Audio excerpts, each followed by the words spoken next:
Hey friends, welcome back to another episode of Organized Chaos Stories with Shabana.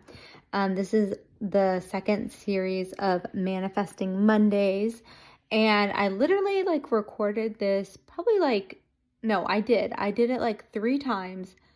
I was so irritated. So the third time I finally was like, screw it, this is what you guys are getting this week. I hope you enjoy it and we will dive into the show. Just know that I'm so happy you're here and listen to it all the way through. It's a really good episode, even if I fumble over words and it sounds silly or whatever.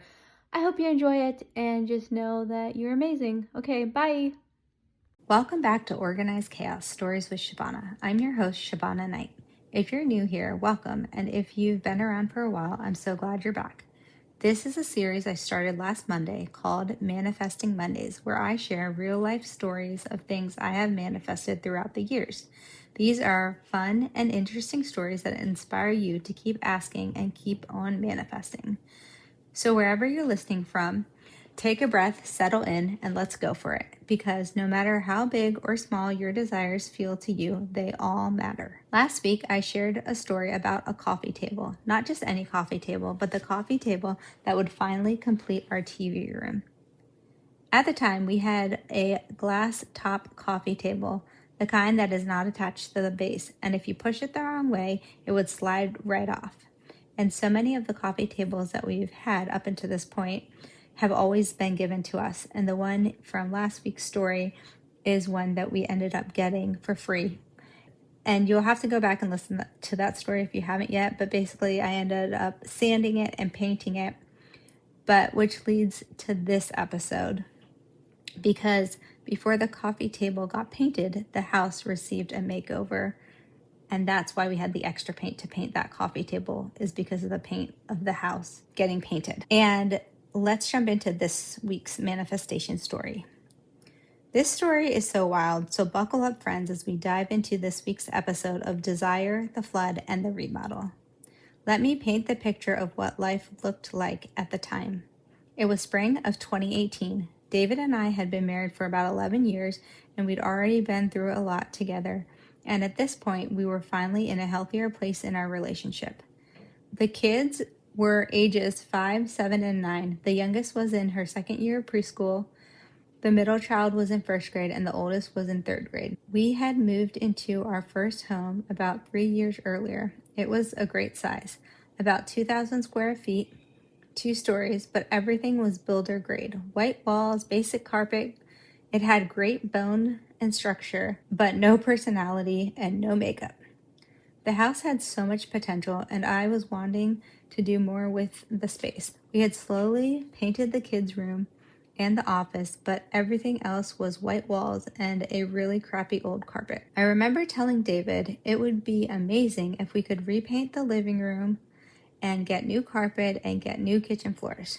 His reply was, realistically, we should go room by room, and I remember thinking there has to be another way. At the time, I was working part-time and managing the 3 kids' schedule, and David was working full-time. We had an emergency fund saved up and slowly adding to our savings, with no extra money floating around to do home upgrades. Now, I didn't know about manifestation or the law of attraction the way I do now, but I did know how to pray, and I did believe that God cared about the desires of our hearts, big and small. I remember journaling my prayer and asking it would be amazing if we could repaint the whole house and redo all the carpet for under $1,000 of our own money and not even have to do the work ourselves. I know, bold, wild, almost ridiculous, but I asked anyway. I figured I had nothing to lose. And then life happened. The kids were little. Time goes so fast. Paint samples, carpet ideas, and quotes. It just all faded into the background. Fast forward, now it's April. For David's job, he would once or twice a year have to go on a business trip, leaving me to solo parent for the 5 days he was gone. I knew I could manage it, but it was a lot to get all my ducks in a row. My family is all on the East Coast, and his parents are not local. So I had to manage getting the kids to school and going to work and doing all the things. And I was like, okay, you know what? I can do this. So David leaves on a Sunday morning. I head to church with the kids. We touched base that afternoon. He made it to his destination. He checks into the hotel. Then it's finally like 11 p.m. at night. I'm in bed. I'm reflecting about the day. I turn off the light and I'm like, yes, I survived day one. It's such a good feeling of accomplishment. I did the church thing. I fed the kids meals. Everyone's still alive. The backpacks are ready for school. I put them to bed. I cleaned up the house. It's going to be a great week. Just lots of positive, good energy. And then on another note, a couple of days earlier, I had found matching dressers for me and David. I was like, oh my gosh, this is so neat. Like, we finally have nice adult dressers. We had been using hand-me-down dressers from grandma, and they were like super old. They were still good and sturdy and solid, but it was time for us to grow up a little bit more and have nice furniture. And those, I had ended up putting them in the boys' room, so they had those dressers. And then we had our new dressers, and I was like, these are so nice. I'm so proud of us. The room is like finally complete. All our clothes are put away. It was just such a good feeling. Like, everything felt complete and good, minus him like not being there. But anyway, so I journal, and then I turn off the light, turn on the sound machine, and I fall asleep. And then at 1 a.m., my middle child opens my bedroom door and says, Mom, the toilet is overflowing. I jump out of bed. I land in a puddle of water. I run into the kids' bathroom. I turn off the toilet valve, and I'm just standing there thinking, are you freaking kidding me right now? I tell him, go use our bathroom, go back to bed. Then I call David. Of course, I wake him up out of a dead sleep. I then stay on the phone with him, and I grab towels. I'm like in disbelief. I start mopping, and I'm just like talking to him on the phone, walking through the house, telling him like everything. Like, it's obviously all over the bathroom floor there. It's in our bedroom. It's in the office. It's down the stairs. It's in the front living room. It's in the hallway. It's in the kitchen a little bit. It had gone through the bathroom vent from upstairs to downstairs, leaking into the dining room, the TV room, the garage, through the furnace, like literally everywhere. David's on the phone with me the whole time, like half asleep, like kind of in a daze. He's like a deep sleeper. And then so I ended up finally cleaning up everything, getting off the phone with him, going back to bed, and oh my gosh, what am I doing? And I got to get sleep. It's going to be morning before I know it. So I go back to sleep. And then the next morning, of course, take all the kids to school, call out of work. They were very understanding, of course. And then it's the end of the day. Kids come home, and I still have to go back to the gym. At the time, I was a personal trainer at the gym, so I have to go back, and they have a daycare there. So the kids went into the daycare while I went on the floor and trained my client. And then after that, I was talking to my boss, and I told him oh my gosh, David's on this business trip, and the toilet overflowed last night, and I'm kind of don't even know what I'm doing. And he's like, you need to call your homeowner's insurance. It didn't even cross my mind. I was like, oh my gosh. And David's busy with his work stuff, and we've never had a major house issue, but we've always been smart enough to have homeowners insurance and stuff like that. So the next day or later that day, I don't remember the exact time, but basically I was responsible. I was like, all right, David, who's our homeowner's insurance? And he was like, oh yeah, it's this is where you'll find their number. I was like, okay, great. I can do that. So I called and I asked them, would this be covered? Would this be not? And they they look up your plan and they tell you all this stuff. And you're like, I think I understand you. And so basically the next day they sent out an agent and they evaluated the situation, and they're like, okay, we'll get back to you, kind of thing. So regardless, I had to start looking for people that would give us quotes. So that week was filled with, I found a couple people at the gym who were contractors and stuff like that. So I had 2 people come out, and then the insurance company did get back to us, and they approved us for $16,000 for repairs, which was like, oh my gosh, that's amazing. And which that meant new paint and new carpet, exactly what I was asking for, and like so much more. I wanted to go with this other person, but I guess I'll go into that. But all right, I'm going to go back to my notes. So this is what I wrote. I said, David was gone from Sunday through Thursday, and I handled everything alone. Kids, cleanup, insurance calls, contract meetings. I was exhausted, but also deeply proud of myself. One contractor I really wanted to work with, a friend's dad, initially said no because he had hurt his shoulder.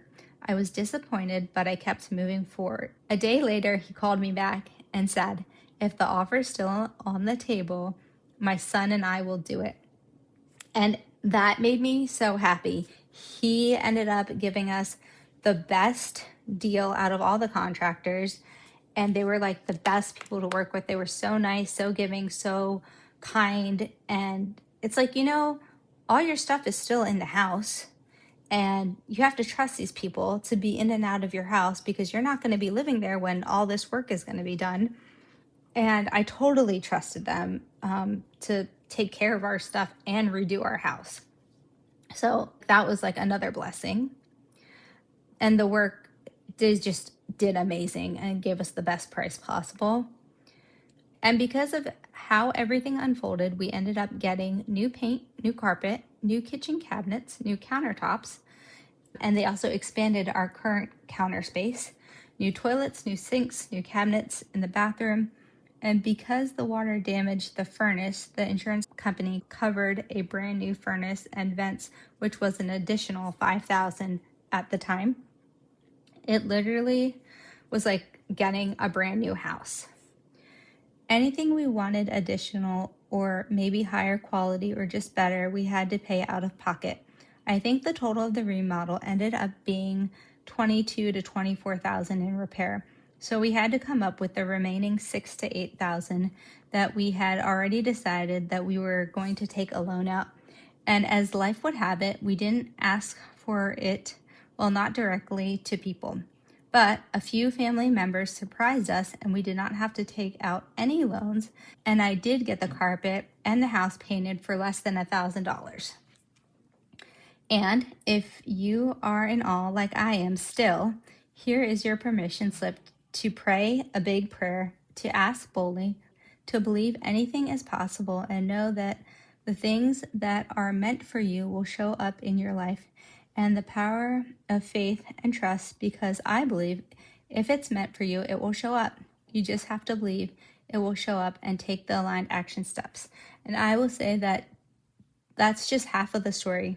There's so much more that I'm going to dive into now. Okay, here's the part that still amazes me. I kid you not, the way the water ran through the house was wild. Of course, it flooded the kids' bathroom floor first, then made its way into my room. My bed is basically right by the door, but what's crazy is that when the water entered my room, it hugged the wall to the left, turned right, and then followed straight into the master bathroom. It only went in about 6 inches, just enough that the master bathroom ended up being covered by the insurance. It qualified for new floors and for it all to be repainted. What's even crazier is that it didn't ruin our brand new dressers, which were placed along both of those walls. The water literally ran up the wall on the left and the wall on the right. And in my mind, those dressers should have been completely destroyed, but they weren't touched at all. From there, the water went down the stairs into the front living room and a little into the hallway. It kind of trickled down the hallway, nothing too bad, and then went slightly into the downstairs bathroom. It also reached the dining room area, but again, only about 6 inches into the TV room and maybe 6 inches into the kitchen. The only major damage downstairs was one wall in the TV room. On the other side of the wall is the furnace, and upstairs it connects to the office wall. So some drywall had to be replaced and things like that. The water touched just enough of mainly every room to justify redoing 90% of the house without destroying our belongings. One thing I will say is that the kids' bedrooms and the laundry room weren't affected by the water at all. We did end up paying a little extra to have the kids' rooms recarpeted, but they're the smallest rooms in the house, so it really wasn't a big deal. And the laundry room, we didn't redo anything there. No floods, no paint, which is totally fine. What is so interesting is how water just goes where it chooses to go. In my mind, the entire house should have been completely flooded, but somehow it was protected. And if you're wondering again how big our house is, it's about 2,000 square feet and 2 stories. And now maybe you're wondering, like, how long did this take to do the remodel? Where did we live? What the heck happened with all of that? Well, typically insurance companies are like, if you can eat in your kitchen, you should be able to stay in your house, and we're not going to put you up in a hotel or something. Well, our insurance company was like, no, you can't live here, which made me happy because realistically, breathing in the drywall that needed to be removed, like in the bathroom and in the office and downstairs, would have been awful because technically the kitchen was unharmed by the flood except 6 inches on the floor. So let me tell you how cool this is. So at first, the insurance company was like, oh, standard procedure is that we're going to put you in a hotel until it's done. Well, I was not okay with that. So I nicely said something along the lines is, this is our situation. I have 3 kids. I have 2 cats. A hotel is not going to work for us. There's no way I'm going to feed my kids out of a microwave for 3 months. Is there any way that we could do a condo or rent a house or an apartment? Like, there has to be another solution. And the lady's like, okay, thank you, blah, blah, blah. We will call you back if we can figure something else. I was like, okay, great. Like, just trying to be kind and polite and just be respectful because I know that, like, the power is in their hand, but I know I could do my part and be kind. So they call us back a few days later or something, and they're like, great news, we found you an apartment complex and it's fully furnished. I was like, oh my gosh, are you kidding me? Like, that's awesome.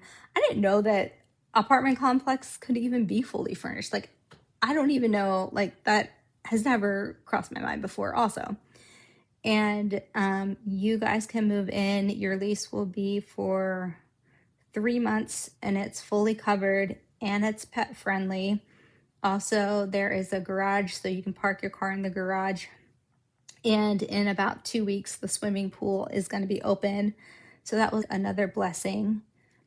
And I was kind of sad because I was having to tell the kid, hey, we're not going to have a backyard. And then I remember one of the kids popped up and said, it's okay, we're going to have a swimming pool instead. And that made my heart like so happy because they were so joyful during all of this. And we just like literally like packed up our suitcase and the things that we used the most, like in the kitchen, like our Vitamix and different luxuries that we have, and we brought that to the fully furnished apartment, and it was just neat. And so also the apartment was 15 minutes away from the house, so as I'm juggling taking the kids to school and going to work, and David's still like working full time and all the things, I was able to like manage the house project. And David was so kind, and he's like, you know what, like, make it how you want it with the house and the color. And like, he would have opinions here and there, but really he let me make the decisions on the house, and I like absolutely love how everything turned out. And he was in agreement and he likes it too, so it's just really neat how it all unfolded.